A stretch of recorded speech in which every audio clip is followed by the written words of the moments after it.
Stop and frisk has become a hot-button issue in Philadelphia.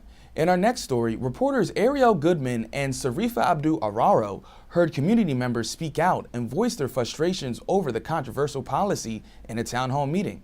Here's Ariel with the details. Now we're in this church today being asked to negotiate with our murderers in a system that seeks to destroy us and is in fact killing us. We have every right to rise up and dismantle that system. Black community control over the Philadelphia Police Department.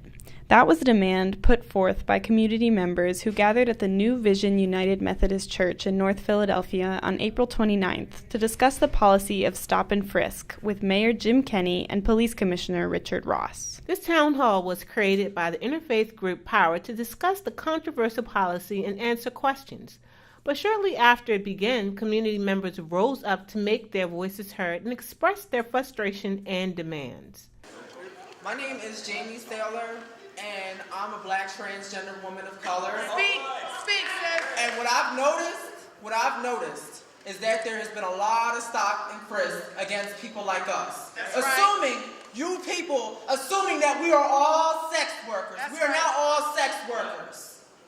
And hearing about my own people, my own sisters and brothers being beaten for no apparent reason.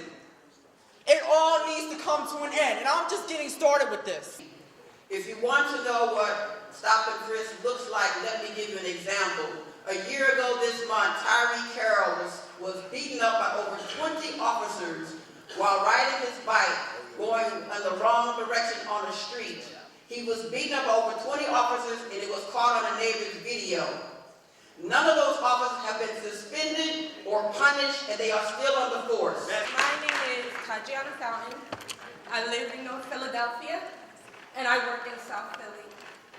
My question for all of you are, y'all talk about how y'all are up here trying to better education, reform our schools, yet sitting on the edge of Board and Girard is a school being torn down so y'all can build a stadium? If y'all care so much about this next generation, how do y'all expect to keep our children safe and off the street if y'all take away the one thing that matters most, which are our schools? Yes. That stadium is sitting behind a school that y'all could have rebuilt. I seen Tanya Brown, whose son was a victim of stop and frisk. Her son was murdered, and she didn't know until she heard it on the radio. So we're not trying to listen to all this nonsense about these policies and numbers and all this crap. We want to know if you're going to end stop and frisk. We are not going to accept any type of you changing the name of stop and frisk and talking about something else.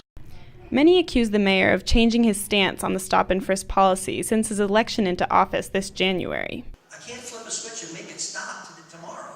We have to get to a certain point. We're working our way towards that. That's all I'm saying.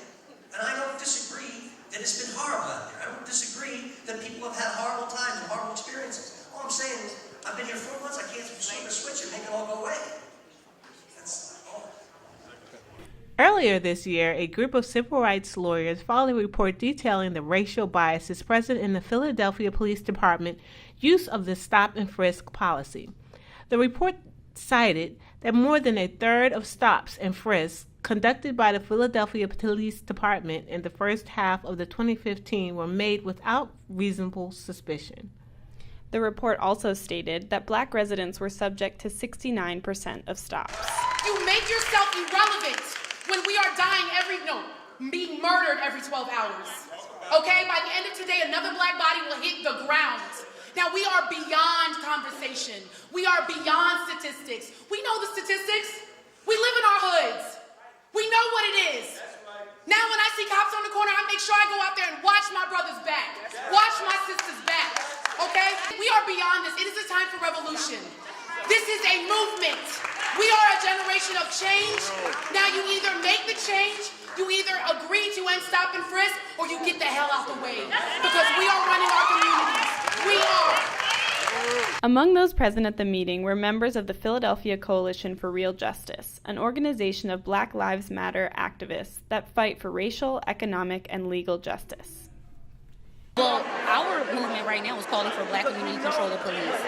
That is the only way that we feel as though that the police will begin to be pushed out of our communities, and that we as a people can then take control of our communities and the way that the police interact with us. I don't believe in the policing system, period, or I believe that it needs to be abolished because you cannot change unconstitutional policy, right?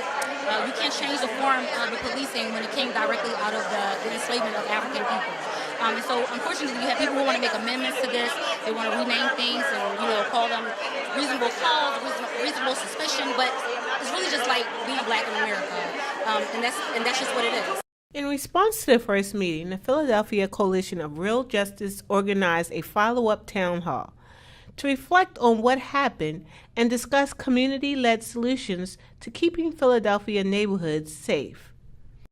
In the follow-up meeting, community members have vowed to continue pushing Mayor Kenney's stance on the stop and frisk policy and organizing around issues of police brutality and economic inequality. For PhillyCam Voices, I'm Ariel Goodman. And I'm Zarifa Abdul Otto.